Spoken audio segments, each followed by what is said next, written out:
আজকের গল্প ভূতনাথ বাবুর ভূত দর্শন, কলমে সুপ্রিয়নাথ, দ্বিতীয় পর্ব। ভূতনাথ বাবুর ভূত দর্শন। দুপুরে খাওয়ার টেবিলে ভূতনাথ বাবুকে কিছুটা উৎফুল্ল দেখালো। অন্যদিন রামু হাজার সাধাসাধি করেও দ্বিতীয়বার ভাত নেওয়াতে পারে না, আর আজ সেই মানুষ দুবার ভাত চেয়ে নিলেন। আমি জিজ্ঞাসা করলাম, দাদা কি মনে হচ্ছে, ভূতের দেখা পাবেন? তা সম্ভাবনা আছে বলতে পারেন। আচ্ছা, আপনি কোনোদিন ভূতের উপস্থিতি টের পাননি? টের পাইনি বললে মিথ্যে বলা হবে, বুঝলেন। দেখিনি কোনোদিন, কিন্তু অনুভব করেছি। একবার উত্তরপ্রদেশের এক পাহাড়ি এলাকায় এক বড় বাগান বাড়িতে রাত কাটাচ্ছি। সিগারেট ধরিয়ে বসে আছি। মশা পোকামাকড় বিরক্ত করছে। মাঝরাত নাগাদ অজান্তেই কখন যেন চোখের পাতা বুজে এসেছিল। হঠাৎ পিঠে কার হাতের টোকা পড়তেই ঘুম ভাঙল। ব্যাস, আর কিছু বুঝলাম না। সে রাত্রে আরও একবার এরকম ঘটেছিল। আবার দ্বিতীয় ঘটনাটা বাংলাদেশের খুলনাতে। সেখানেও এক পরিত্যক্ত বাড়িতে রাত কাটানোর সময় কোনো এক রহস্যময় উপস্থিতি টের পেয়েছিলাম। সেদিন ভূতের আশায় বসে থাকার সময় আমি সিগারেট ধরাইনি, পাছে আগুন ব্যাপারটা ভূতের কাছে ডিস্টার্বিং হয়ে যায়। সেদিন মাঝরাত পার হয়ে গেল। চুপচাপ একটা ভাঙা চৌকিতে বসে আছি। পাশে রাখা টর্চ, সিগারেটের প্যাকেট, দেশলাই আর অন্যান্য কিছু জিনিসপত্র। মাঝরাত পার হয়ে যেতে হতাশ হয়ে পড়লাম। ভাবলাম একটা সিগারেট ধরাই। প্যাকেট থেকে সিগারেট মুখে নিয়ে যতবার দেশলাই জ্বালাতে চাই, ততবারই যেন একটা হালকা হাওয়া এসে সেটা নিভিয়ে দেয়। বেশ কয়েকবার চেষ্টা করে ক্ষান্ত দিলাম। মনে হলো ভূত বাবাজি আমার ধূমপান করাটা পছন্দ করছে না। কিন্তু তারপর সব চুপচাপ। বিরক্ত হয়ে একসময় আপাদমস্তক চাদর মুড়ি দিয়ে ঘুমিয়ে পড়েছিলাম। ভোরে যখন ঘুম ভাঙল, তখন দেখলাম আমার সিগারেটের প্যাকেটটা বেমালুম খালি, আর চৌকির পাশে সিগারেটের ছাই। ব্যাস, ভূতের উপস্থিতি টের পাওয়া বলতে এটুকুই আমার সম্বল। আমার মনে যে সম্ভাবনার চিন্তা ঝিলিক দিচ্ছিল তা বলেই ফেললাম। আচ্ছা, এমন তো হতে পারে যে সিগারেটগুলো আপনিই ধরিয়েছিলেন, খেয়াল করতে পারেননি হয়তো। সবাই এরকম ভাববে বলে এসব কথা কাউকে বলি না। রাজর্ষিবাবু, একটা কথা বলুন তো, যদি গল্প বানাবো বা গুলি দেব, তবে আরো জমিয়েই দিতাম, যাতে আপনি বিশ্বাস করতেন। কথাটা ঠিক। আমার এই জাতীয় খোঁচা দেওয়াটা একদম অনুচিত হয়েছিল বুঝে সাত তাড়াতাড়ি মাপ চাই। দাদা, আপনি কিছু মনে করবেন না, আসলে আমি ভূতের ব্যাপারে একদম অজ্ঞ। না না, ঠিক আছে। ভূতনাথবাবু মুখে বললেন, না না ঠিক আছে, কিন্তু ওনার উঠে পড়ার ধরন দেখে মনে হলো ভদ্রলোক আমার খোঁচাটা হজম করতে পারেননি। সত্যি বলতে কি, আমিও ওনার গল্পটা হজম করতে পারিনি। আর যাই হোক, ভূতে সিগারেট খেয়েছে এটা আমি বিশ্বাস করতে পারবো না। ভূতের ব্যাপারে এই ধরনের গুল দেওয়াটা আমার একদম পছন্দ না। উনি এবার সাহেব কুঠিতে রাত কাটাতে এসে কি গল্প ফেঁদে বসেন তার ঠিক কি। সেজন্য আমি ভাবলাম, উনি যেদিন সাহেব কুঠিতে রাত কাটাবেন সেদিন আমিও সেখানে অন্য ঘরে উপস্থিত থাকব। ভূতনাথবাবু বা অন্য কাউকে ব্যাপারটা জানাবো না।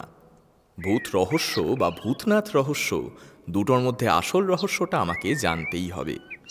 হঠাৎ যেন আমার মধ্যে গোয়েন্দা গল্প লিখিয়ে সত্তা জেগে উঠল। এমন লেখক যে নিজেই গোয়েন্দা, এই রহস্য ভেদ করে তার উপর যে লেখাটা লিখব, সেটা হরনাথবাবুর পক্ষেও প্রত্যাখ্যান করা সম্ভব হবে না। পরের দুদিন আমি শুধু আমার লেখা নিয়েই ব্যস্ত থেকেছি, আর লক্ষ্য রেখেছি ভূতনাথবাবুর গতিবিধির ওপর। নিজেকে বেশ পাকা গোয়েন্দা বলে মনে হচ্ছে। এর মধ্যে অবশ্য ওনার সঙ্গে আমার সম্পর্কটাও স্বাভাবিক হয়ে গেছে। আমি বলে রেখেছি সাহেব কুঠিতে তাঁর রাত কাটানোর ব্যাপারে যে কোনো রকম সহযোগিতা আমি করতে রাজি। ধন্যবাদ জানিয়ে ভদ্রলোক বললেন তার কোনো দরকার নেই, কিন্তু মুখ দেখে বুঝলাম বেশ খুশি হয়েছেন। সেদিন রাত্রে খাওয়ার টেবিলে ভূতনাথবাবুকে জিজ্ঞাসা করলাম, আচ্ছা, কবে আপনি সাহেব কুঠিতে রাত কাটাবেন সেটা ঠিক করলেন কি?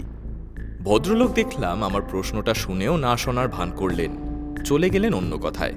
বুঝলাম নিজের কাজের ব্যাপারে গোপনীয়তা রক্ষা করছেন। তাছাড়া হয়তো এ ব্যাপারে অন্যের নাক গলানোটাও উনি পছন্দ করছেন না, কিন্তু আমিও নাছোড়বান্দা। ভূতনাথবাবুর নিশি অভিযানের দিনক্ষণ জানার জন্য অন্য উপায় আমাকে ভাবতে হবে। তবে একটা ব্যাপার আমার নজরে এসেছে, তা হলো রামুর সঙ্গে ভূতনাথবাবুর ঘনিষ্ঠতা ইদানিং বেশ বেড়েছে। প্রায়ই দেখি একান্তে পরস্পরের সঙ্গে নিচু স্বরে তারা কিছু আলোচনা করে। সে আলোচনা আমাকে দেখলেই বন্ধ হয়ে যায়। সে যাই হোক, আমিও তলে তলে প্রস্তুতি শুরু করে দিলাম। মন বলছে অভিযানের সময় এসে গেছে। তাই আর দেরি না করে সেদিনই বাজারে গিয়ে পুরো বাড়িতে রাত কাটানোর জন্য প্রয়োজনীয় জিনিসপত্র কিনে নিলাম হরনাথবাবুর দেওয়া টাকাতেই। জিনিসপত্র বলতে একটা শতরঞ্চি, শক্তিশালী টর্চ, সাপ তাড়ানোর জন্য 1 শিশি কার্বলিক অ্যাসিড, মশা না কামড়ানোর মলম, অন্ধকারে গা ঢাকা দেওয়ার জন্য কালো বর্ষাতি আর কালো টুপি, নিঃশব্দে চলাফেরা করার জন্য নরম রাবারের জুতো, কয়েক প্যাকেট সিগারেট, দেশলাই, 2 প্যাকেট বিস্কুট আর চা নেওয়ার জন্য একটা ফ্লাস্ক। এইসব সাথে নিয়ে নিজেকে যে একটা দুঁদে গোয়েন্দার মতো দেখতে লাগবে সেটা ভেবে পুলকিত হয়ে উঠি। এর মধ্যে একটা কথা বলতে ভুলে গেছি। গতকাল আমি মর্নিং ওয়াক করার সময় সবার চোখের অলক্ষ্যে চলে গিয়েছিলাম সাহেব কুঠিতে। ভাঙাচোরা পাঁচিল দিয়ে ঘেরা বিশাল বাড়ি, ভাঙা লোহার গেটের ভগ্নাবশেষ পার হয়ে বাগানে ঢুকলাম। বাগান না বলে আগাছার জঙ্গল বলাই ভালো। বাগানে এবং বাড়িটার চারপাশে বড় গাছের সংখ্যাও নেহাত কম নয়। তাদের মোটা মোটা গুঁড়িতে সময়ের ছাপ স্পষ্ট। বড় বড় গাছগুলোর তলায় বেদিগুলোর বেশিরভাগ অংশই প্রায় নিশ্চিহ্ন। 2-1টার কিছুটা করে অবশিষ্ট আছে। এইরকমই একটা বেদিতে বসে একটা সিগারেট ধরালাম। ভাবলাম এখান থেকেই ফেরত যাব নাকি একবার ভিতরে ঢুকে বাড়ির অবস্থাটা দেখে যাব, যাতে রাত্রে থাকতে এবং নজর রাখতে অসুবিধা না হয়। সিগারেটটা শেষ করে বাড়ির ভিতরের দিকে এগোলাম। পাল্লাহীন দরজা পার হয়ে উঠোনে এসে দাঁড়ালাম। বিরাট উঠোনের দুপাশ দিয়েই দোতলার বারান্দায় উঠে যাওয়ার সিঁড়ি। মার্বেল বসানো ভাঙাচোরা সেই সিঁড়ি দিয়েই ওপরে উঠলাম। বারান্দা বরাবর পরপর ঘর। ডান দিকের সিঁড়ি দিয়ে উঠেই বাম দিকের পরপর সারিবদ্ধ ঘরগুলোর দিকে না ঘুরে ডান দিকে ঘুরলে একটা বেশ বড় সড়ো ঘর আছে। ঢুকলাম সেটায়। ধুলো আর মাকড়সার জালে ভর্তি। একটা ভাঙা চৌকি দাঁড় করানো আছে। এদিক ওদিক চেয়ে একটা ভাঙা লাঠি নজরে পড়ল। সেটা দিয়ে যতটা পারলাম মাকড়সার জাল পরিষ্কার করলাম। তারপর আবার নিচে নেমে কিছু ছোট ছোট আগাছা মূল সমেত উপড়ে নিয়ে আবার ওপরে উঠে এলাম। আগাছাগুলোকে ঝাঁটার মতো করে ব্যবহার করে মেঝে কিছুটা পরিষ্কার করা গেল। এই ঘরটা থেকেই যে আমি ভূত আর ভূতনাথ দুজনের ওপরেই গোয়েন্দাগিরি করব তা স্থির করে ফেলেছি। দরজাটা খোলা রাখলে বারান্দা এবং বারান্দা বরাবর সব ঘরগুলোর ওপর নজর রাখা যাচ্ছে। বাম দিকের জানালা দিয়ে উঠোন আর পিছনের জানালা দিয়ে দেখা যাচ্ছে বাগান। নিশ্চিন্ত হয়ে একটা সিগারেট ধরাতেই একটা নতুন আশঙ্কা আমাকে ঘিরে ধরল। ভূতনাথবাবুও যদি সেদিন এসে এই ঘরটাতেই জুড়ে বসেন।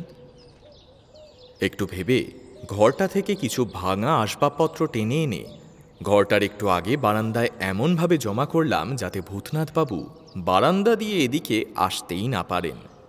তারপর সিঁড়ি দিয়ে আবার উঠোনে নেমে এসে ভাবতে শুরু করলাম কিভাবে এই সিঁড়িটা দিয়ে ওপরে ওঠার পথটা বন্ধ করা যায়। এদিক ওদিক চেয়ে দেখি একটা ভাঙাচোরা ঘোড়ার গাড়ির চাকা পড়ে আছে। কোনো ক্রমে সেটাকে টেনে এনে সিঁড়ির মুখটা বন্ধ করে দিলাম। ভূতনাথবাবুর কাছে এবার ওপরে ওঠার জন্য বাম দিকের সিঁড়ি ছাড়া আর অন্য কোনো রাস্তা খোলা থাকলো না। আমি স্থির করে ফেলেছি যে ভূতনাথবাবুর এখানে আসার আগেই আমি পৌঁছে গিয়ে সিঁড়ির মুখটা আবার বন্ধ করে দেব। বহু কষ্টে আজ রামুকে বাগে আনা গেছে। কিছুতেই সে বলতে চায় না যে ভূতনাথবাবু কবে সাহেব কুঠিতে রাত কাটাবেন। শেষে তাকে যখন বললাম হরনাথবাবু আমাকে বিশেষভাবে ভূতনাথবাবুর উপরে নজর রাখার জন্য বলেছেন যাতে ভদ্রলোক কোনো বিপদে আপদে না পড়েন, তখন মনিবের ভয়ে রামু আমাকে বলে দিয়েছে যে আগামীকাল অর্থাৎ শনিবার বিকেল নাগাদ ভূতনাথবাবু সাহেব কুঠিতে যাবেন। রামুকে কিছু পুরস্কারের আশ্বাস দিয়ে কথা আদায় করে নিয়েছি যে সে আমার পরিকল্পনার কথা ভূতনাথবাবুকে কিছুই জানাবে না। শুক্রবার রাত্রে ভূতনাথবাবু নানা রকম গল্প করলেন খেতে খেতে, কিন্তু সাহেব কুঠির ব্যাপারে কোনো কথা তুললেন না। বুঝলাম তিনি তাঁর অভিযান গোপন রাখতে চান। আমিও তাড়াতাড়ি উঠে শুতে চলে গেলাম। আগামীকাল রাত্রে যে ঘুম হবে না তা বলাই বাহুল্য। যেতে যেতে আর চোখে একবার ভূতনাথবাবুকে দেখে নিলাম। উনি যদি বুনো ওল হন তো আমিও বাঘা তেঁতুল। পরের দিন শনিবার একটা ব্যাগে প্রয়োজনীয় সব জিনিসপত্র নিয়ে যখন আমি সাহেব কুঠিতে পৌঁছলাম তখন দুপুর 2টো বাজে। নিজেরই তৈরি করা সব বাধা একে একে সরিয়ে আবার সেগুলোকে যথাস্থানে রেখে দোতলার ঘরে পৌঁছলাম। এসেই ঘরের বিভিন্ন দিকে কার্বলিক অ্যাসিড ছড়িয়ে দিলাম যাতে সাপের কামড়ে প্রাণ না যায়। রামুর কাছ থেকে একটা ঝাঁটা এনেছিলাম, সেটা দিয়ে ঘরটাকে কিছুটা পরিষ্কার পরিচ্ছন্ন করা গেল। ঘর পরিষ্কার করে ভাঙাচোরা চৌকিটাকেও পরিষ্কার করে তার উপর শতরঞ্চিটা পারলাম। বসলাম তাতে আরাম করে। ভাঙা দেওয়ালের ফাঁক দিয়ে উঠোনে ঢোকার দরজাটা দিব্যি দেখা যাচ্ছে। ভূতনাথবাবুর আসতে এখনও দেরি আছে, কারণ আমি আসার সময় দেখেছি যে ভূতনাথবাবু তখনও ব্যাগ গোছাচ্ছেন। বিকেল 5টা নাগাদ দেখলাম ভূতনাথবাবু গুটি গুটি উঠোন পার হয়ে সোজা বাম দিকের সিঁড়ি দিয়ে দোতলার দ্বিতীয় ঘরটায় ঢুকে গেলেন। একটু পরে দেখি উনি আবার নিচে নেমে বাগানে গেলেন। ভূতনাথবাবু সেই ধুতি পাঞ্জাবি আর পাম্পশু পরেছেন। তাঁর হাঁটা চলায় কোনো টেনশনের ছাপ আছে বলে মনে হচ্ছে না। ভদ্রলোক এসব ব্যাপারে অভ্যস্ত, তা জলের মতো পরিষ্কার। সন্ধ্যা নেমে আসতেই দেখলাম ভূতনাথবাবুর ঘর থেকে আলোর আভা আসছে। উনি মোমবাতি জ্বালিয়েছেন। দরজার কাছাকাছি কোথাও মোমবাতিটা রাখা আছে বলে মনে হয়। আলোর আভা বাইরে আসা নিয়ে ওনার কোনো মাথা ব্যথা থাকার কথা নয়, কিন্তু আমার তো আছে। তাই আমি মোমবাতি জ্বালালাম। সেটাকে ঘরের এক কোণে রাখা একটা ভাঙা আলমারির আড়ালে নিয়ে গিয়ে রাখলাম। এক চিলতে আলোতে ঘরের অন্ধকার যেন আরো প্রকট হয়ে উঠল। চারিদিকে তাকিয়ে দেখি নিশ্ছিদ্র অন্ধকার সবকিছুকে গ্রাস করছে। জানা অজানা পাখির ডাক, ঝিঁঝি পোকার নিরন্তর চিৎকার, আকাশে ঘন কালো মেঘের ফাঁক দিয়ে বিদ্যুতের ঝিলিক আর পাতার ফাঁক দিয়ে বয়ে যাওয়া হাওয়ার শব্দ, সবকিছু যেন পরিস্থিতিটাকে গা ছমছম করে রেখেছিল। কালো বর্ষাতি আর টুপিটা পরে জানলার ধারে একটু আড়াল নিয়ে বসলাম। ভূতনাথবাবুর ঘরে পাল্লাহীন দরজা, আর বারান্দার দিকে জানলা দিয়ে ওনাকে আমি কিছুটা দেখতে পাচ্ছি। চেয়ার বা টুল জাতীয় কিছু একটাতে বসে আছেন। এখন রাত্রি 11টা। আধ ঘন্টা হলো টিপ টিপ করে বৃষ্টি পড়ছে। চতুর্দিকে অন্ধকার যেন আরো ঘন হয়েছে।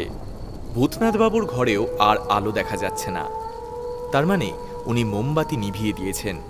আমিও মোমবাতিটা নিভিয়ে দিয়ে জানলার ধারে বসলাম। একটু আগে চা বিস্কুট খেয়েছি। সত্যি বলতে কি, গা বেশ ছমছম করছে। পরিবেশ যে ভয়ে ভরা তা বলাই বাহুল্য। বসে আছি আর ঘড়ির দিকে তাকাচ্ছি। বিরক্তি ধরে গেল। এতক্ষণে মাঝরাত পার হয়ে গেছে। শেয়াল, কুকুর আর ঝিঁঝি পোকার কলতান শুনতে শুনতে কান ঝালাপালা হওয়ার জোগাড়। নিরুপায় হয়ে মাঝে মধ্যেই একটা করে সিগারেট ধরাচ্ছি। ওদিকে ভূতনাথবাবুর ঘর থেকেও কোনো সাড়া শব্দ নেই। ঘুমিয়ে পড়লেন কি? হঠাৎই মনে হলো আমি যে জানলার ধারে বসে একটার পর একটা সিগারেট খাচ্ছি, এটা তো একটা বড় ভুল। আমাকে দেখতে না পেলেও সিগারেটের আগুন তো ভূতনাথবাবুর নজরে পড়তে পারে। সঙ্গে সঙ্গে জানলার কাছ থেকে সরে এলাম, কিন্তু তারপরেই আমার শিরদানা দিয়ে যেন হিমস্রোত বয়ে গেল। উঠোনে যেন কাদের পায়ের শব্দ।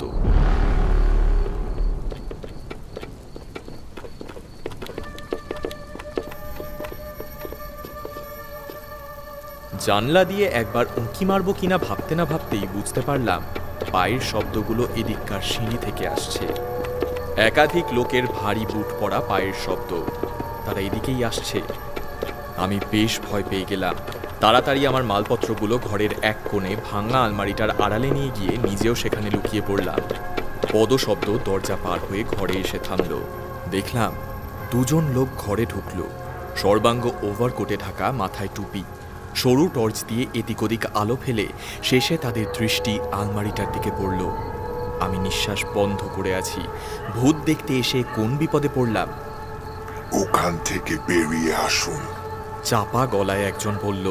আমি দ্বিধাগ্রস্ত, চুপচাপ আলমারির পিছনে দেওয়াল সিঁটে দাঁড়িয়ে আছি, চোখ বন্ধ। আপনি নিচে না বেরিয়ে এলে শুধু শুধু জোর করতে হবে। অন্যজন রক্ত হিম করা গলায় বলল। আমার মাথা আর কাজ করছিল না, বুঝলাম বেরিয়ে আসতেই হবে। চোখ খুললাম, দেখি সামনে দুটো জান্তব চোখ ঝকঝক করে অন্ধকারে জ্বলছে। টর্চের আলো তার গায়ে পড়লে বুঝলাম ওটা বিদেশি কুকুর। আমি চুপচাপ আলমারির পিছন থেকে বেরিয়ে এলাম। চলুন আমাদের সঙ্গে। আমি জিজ্ঞাসা করতে চাইলাম কোথায় যাব, কিন্তু গলা দিয়ে আওয়াজ বের হলো না।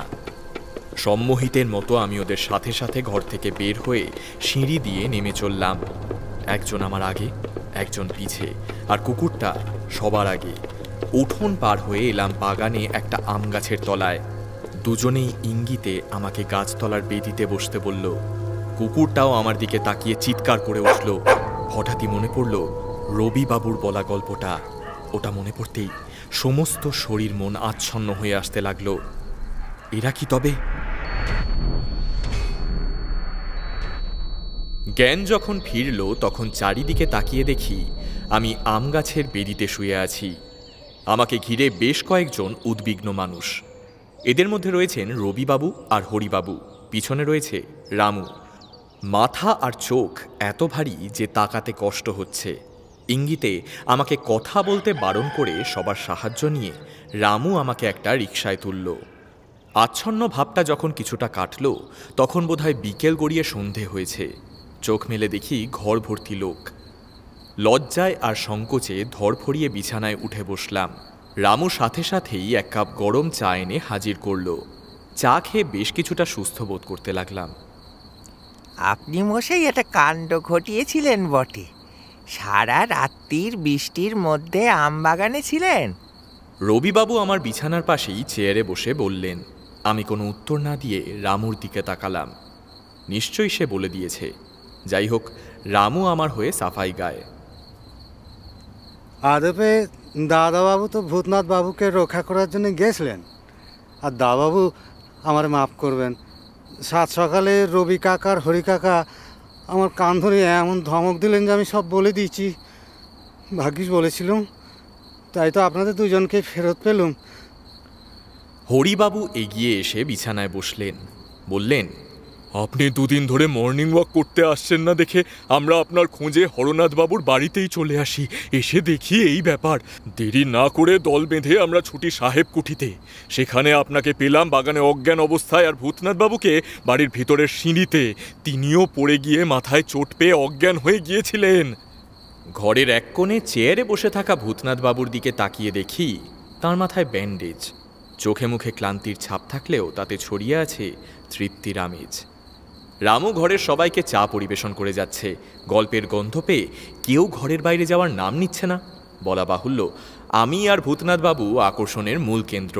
আমাদের কথা শোনার অপেক্ষায় সবাই অধীর। আপনি কি করে পড়ে গেলেন? আমি ভূতনাথবাবুকে জিজ্ঞাসা করি।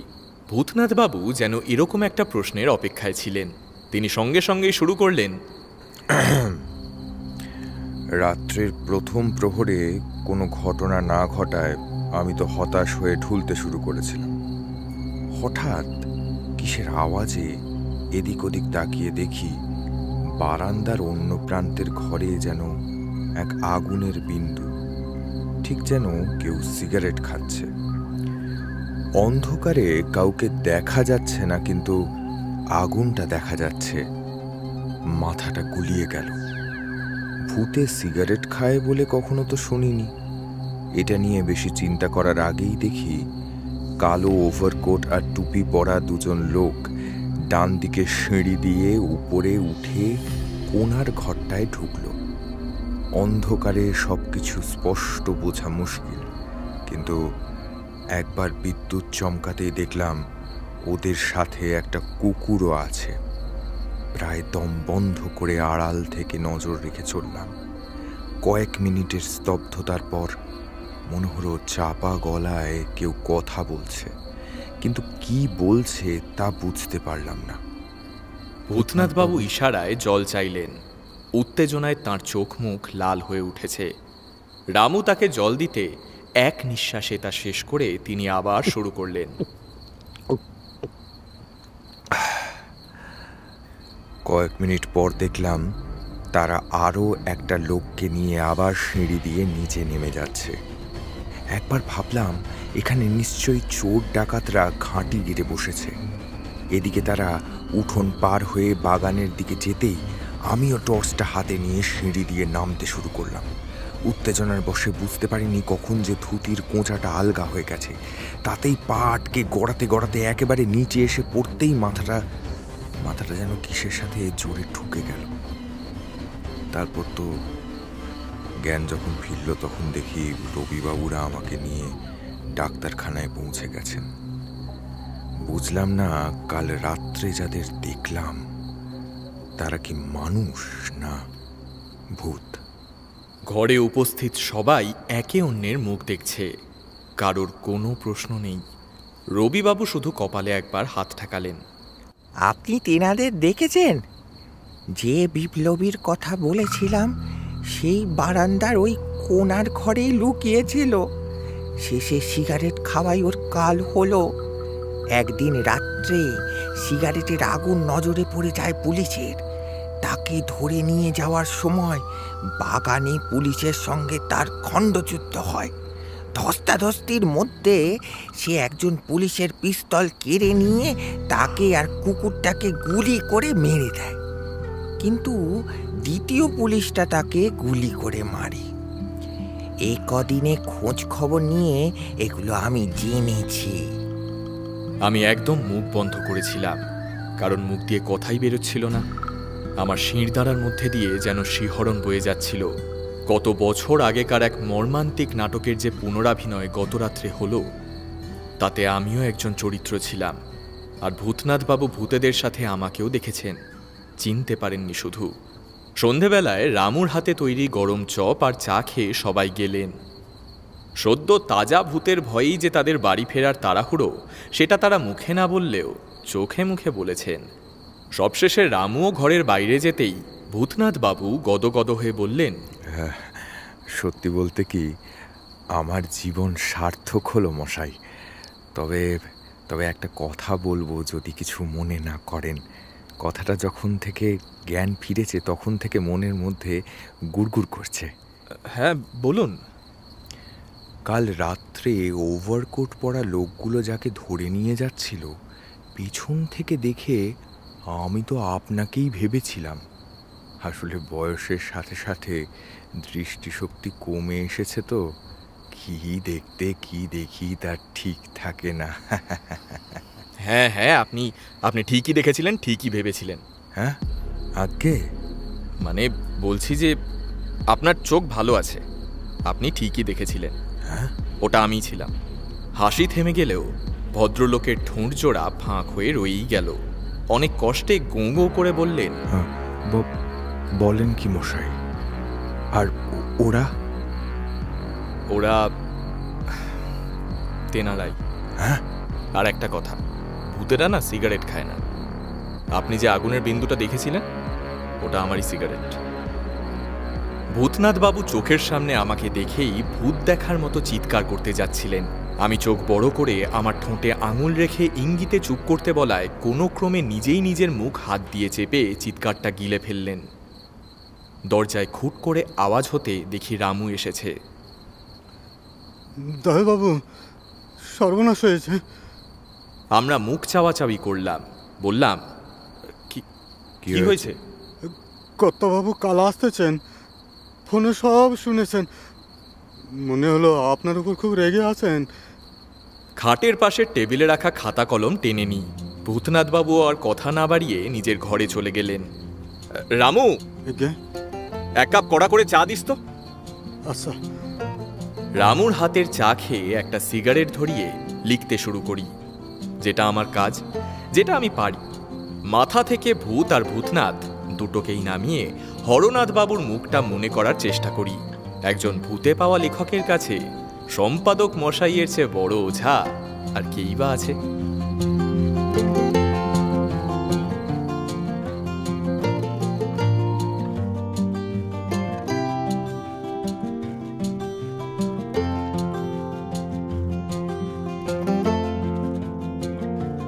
কেমন লাগলো আমাদের গল্পটি জানাতে একদমই ভুলবেন না। ভালো লাগলে ছড়িয়ে দিন বন্ধু বান্ধবদের মধ্যে এবং সাবস্ক্রাইব করতে কিন্তু একদমই ভুলবেন না।